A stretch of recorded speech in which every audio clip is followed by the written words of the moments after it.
ನಮಸ್ಕಾರ ಸ್ನೇಹಿತರೆ, ಯೂನಿಕ್ ಫುಡ್ಗೆ ಸ್ವಾಗತ. ಬಡ್ಜೆಟ್ ಫ್ರೆಂಡ್ಲಿ ವೀಕ್ನ 4ನೇ ದಿನ. ಇವತ್ತು ಮಾಡ್ತಾ ಇದ್ದೀನಿ ತರಕಾರಿ ಉಪ್ಪಿಟ್ಟು ಹಾಗೂ ತರಕಾರಿ ಸಾಂಬಾರು. ತರಕಾರಿನ ಉಪ್ಪಿಟ್ಟಿಗೆ ಕಟ್ ಮಾಡಿ ಇಟ್ಕೊಂಡಿದ್ದೀನಿ. ಒಂದು ಪಾತ್ರೆಯಲ್ಲಿ ರವೆ ಹುರ್ಕೊಳ್ಳೋಣ. ರವೆ ಡ್ರೈಯಾಗೆ ಹುರಿತಾ ಇದ್ದೀನಿ. ರವೆ ಪರಿಮಳ ಬರೋವರೆಗೂ ಹುರಿರಿ. ರವೆ ತೆಗೆದು ಅದೇ ಪಾತ್ರೆಗೆ 2 ಸ್ಪೂನ್ ಎಣ್ಣೆ, ಸಾಸಿವೆ, ಜೀರಿಗೆ, ಕಡಲೆಬೇಳೆ, ಉದ್ದಿನಬೇಳೆ, ಕಡಲೆಬೇಳೆ ಬ್ರೌನ್ ಆಗೋವರೆಗೂ ತಿರುಗಿಸೋಣ. ಈಗ ಈರುಳ್ಳಿ ಹಾಕೋಣ. ವೆಜಿಟಬಲ್ ಹಾಕಿ ಉಪ್ಪಿಟ್ಟು ಮಾಡೋದ್ರಿಂದ ತುಂಬ ರುಚಿಯಾಗಿರುತ್ತೆ. ಜೊತೆಗೆ ಹಸಿಮೆಣಸಿನ್ಕಾಯಿ, ಕರಿಬೇವು ಹಾಕೋಣ. ಕ್ಯಾರೆಟು, ಬೀನ್ಸು ಹಾಕಿ ಚೆನ್ನಾಗಿ ಕೈ ಆಡೋಣ. ಸ್ವಲ್ಪ ಹಿಂಗೆ ಹಾಕೋಣ. ಹಿಂಗೆ ಹಾಕಿದರೆ ಉಪ್ಪಿಟ್ಟು ರುಚಿಯಾಗಿರುತ್ತೆ. ಉಪ್ಪಿಟ್ಟಲ್ಲಿ ತರಕಾರಿ ತುಂಬ ಬೇಯಿಸಬಾರ್ದು. ಕ್ರಂಚಿ ಆಗಿದ್ದರೆ ವಿಟಮಿನ್ಸ್ ಇರುತ್ತೆ. ಸ್ವಲ್ಪ ಹಸಿ ಶುಂಠಿ ಜಜ್ಜಿ ಹಾಕೋಣ. ಈಗ ಟೊಮೊಟೊ ಹಾಕೋಣ. ಟೊಮೊಟೊ ಮೊದಲೇ ಹಾಕಿದರೆ ತುಂಬ ಬೇಯುತ್ತೆ ಅಂತ ತರಕಾರಿ ಸ್ವಲ್ಪ ಬೆಂದ ಮೇಲೆ ಹಾಕ್ತಾಯಿದ್ದೀನಿ. ಈಗ ಉಪ್ಪು ಹಾಕೋಣ. ಉಪ್ಪು ಹಾಕಿ ಚೆನ್ನಾಗಿ ಕೈ ಆಡೋಣ. ಉಪ್ಪಿಟ್ಟು ಬೇಗ ಆಗಲಿ ಅಂತ ಹೇಳಿ ಒಂದು ಪಾತ್ರೆಯಲ್ಲಿ ನೀರು ಕಾಯಕ್ಕಿಟ್ಟಿದ್ದೆ. ಈಗ ಅದನ್ನು ತರಕಾರಿ ಬೆಂದಿರೋದಕ್ಕೆ ಹಾಕೋಣ.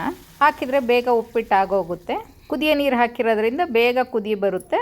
ಕುದಿ ಬರ್ತಿದ್ದಂಗೆ ನೀರು ಕುದೀತಾ ಇದೆ. ಈಗ ರವೆ ಹಾಕೋಣ.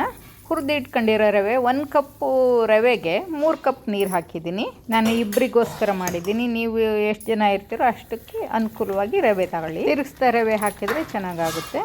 ನಾನು ಒಂದು ಸ್ವಲ್ಪ ಹಾಕಿ ಒಂದು ಸ್ವಲ್ಪ ತಿರುಗಿಸಿ ಮತ್ತೆ ಹಾಕಿ ತಿರುಗಿಸಿ ಮುಚ್ಚಿಟ್ಟಿದ್ದೀನಿ. ಉದುರಾಗಿ ತುಂಬ ಚೆನ್ನಾಗಿ ಬಂದಿದೆ ಉಪ್ಪಿಟ್ಟು.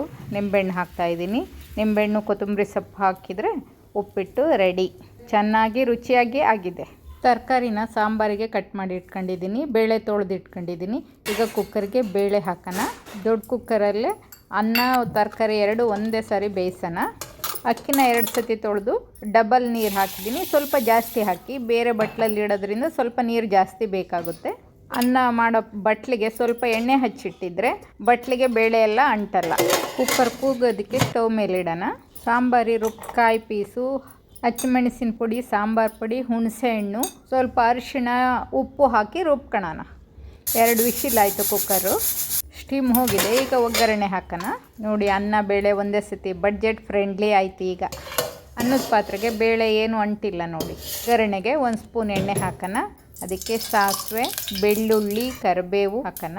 ಕುಕ್ಕರಲ್ಲಿ ಬೇಳೆ ತರಕಾರಿನ ಒಂದು ಸತಿ ಸ್ಪೂನಲ್ಲಿ ಚೆನ್ನಾಗಿ ತಿರುಗಿಸಿ ಒಗ್ಗರಣೆಗೆ ಹಾಕೋಣ. ಕೈ ಹುಷಾರಿ, ಸ್ಟೀಮ್ ತಾಗ್ಬಿಡುತ್ತೆ. ಈಗ ರುಬ್ಬಿರೋ ಮಸಾಲೆನೂ ಹಾಕೋಣ. ನೋಡಿ, ಸಾಂಬಾರು ಎಷ್ಟು ಬೇಗ ಆಗೋಯ್ತು. ಕೊತ್ತಂಬರಿ ಸೊಪ್ಪು ಹಾಕಿ ಉಪ್ಪು ಖಾರ ಎಲ್ಲ ಸರಿ ಇದೆಯಾ ಅಂತ ರುಚಿ ನೋಡಿ ಸಾಂಬಾರು ರೆಡಿ ಆಯಿತು. ಈಗ ಮುದ್ದೆ ಮಾಡೋಣ. 2 ಮುದ್ದೆ ಮಾಡೋಕ್ಕೆ ಒಂದು ದೊಡ್ಡ ಲೋಟ ನೀರಿಟ್ಟಿದ್ದೀನಿ. 1.5 ಸ್ಪೂನ್ ಹಿಟ್ಟು ಹಾಕಿ ಕೈಯಾಡಿ ಲಿಕ್ವಿಡ್ ತಿಕ್ಕಾದ್ಮೇಲೆ 4 ಸ್ಪೂನು ಹಿಟ್ಟು ಹಾಕಿದರೆ ಸ್ವಲ್ಪ 2 ನಿಮಿಷ ಬೇಯಕ್ಕೆ ಬಿಟ್ಟು ಆಮೇಲೆ ಫಾಸ್ಟಾಗಿ ತಿರುಗಿಸಿದ್ರೆ ಮುದ್ದೆ ಸ್ಮೂತಾಗಿರೋ ಮುದ್ದೆ ರೆಡಿ ಆಗುತ್ತೆ. ನಾವು ಸ್ಮೂತಾಗಿ ಮುದ್ದೆ ಮಾಡೋದು. ನಿಮಗೆ ಗಟ್ಟಿ ಬೇಕು ಅಂದರೆ ಇನ್ನೊಂದು ಸ್ಪೂನ್ ಹಿಟ್ಟು ಹಾಕ್ರಿ. ನಾನು ಸಾಮಾನ್ಯ ಜಾಮೂನ್ ಬಟ್ಲಿಗೆ ಮುದ್ದೆ ಹಿಟ್ಟು ಹಾಕ್ಬಿಟ್ಟು ತಟ್ಟಿ ಬಟ್ಲಿಗೆ ಈಗ ಮುದ್ದೆ ಮಾಡೋದು ತೋರಿಸ್ಬೇಕು ಅನ್ನೋದಕ್ಕೋಸ್ಕರ ತಟ್ಟಿ ತೋರಿಸ್ತೀನಿ. ಈಗ ಫಸ್ಟು ಬಟ್ಲಿಗೆ ಹಾಕೋದು ತೋರಿಸ್ತೀನಿ ನೋಡಿ. ಈ ಥರ ಹಾಕಿದರೆ ಸಾಕು. ತಟ್ಟೆಗೆ ಸಾಂಬಾರು ಹಾಕಿ ಸೈಡಿಗೆ ಮುದ್ದೆ ಹಾಕಿದರೆ ಆಗೋಗುತ್ತೆ. ಹೌದು, ಇಲ್ಲ ದುಂಡು ಕಟ್ಟಲೇಬೇಕು ಅಂದರೆ ದುಂಡು ಕಟ್ಟಿದ್ರಾಯ್ತು.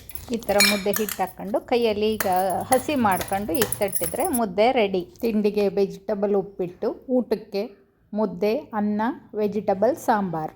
ಇಷ್ಟ ಆಗಿದ್ರೆ ಲೈಕ್ ಮಾಡಿ, ಶೇರ್ ಮಾಡಿ, ಸಬ್ಸ್ಕ್ರೈಬ್ ಮಾಡಿ.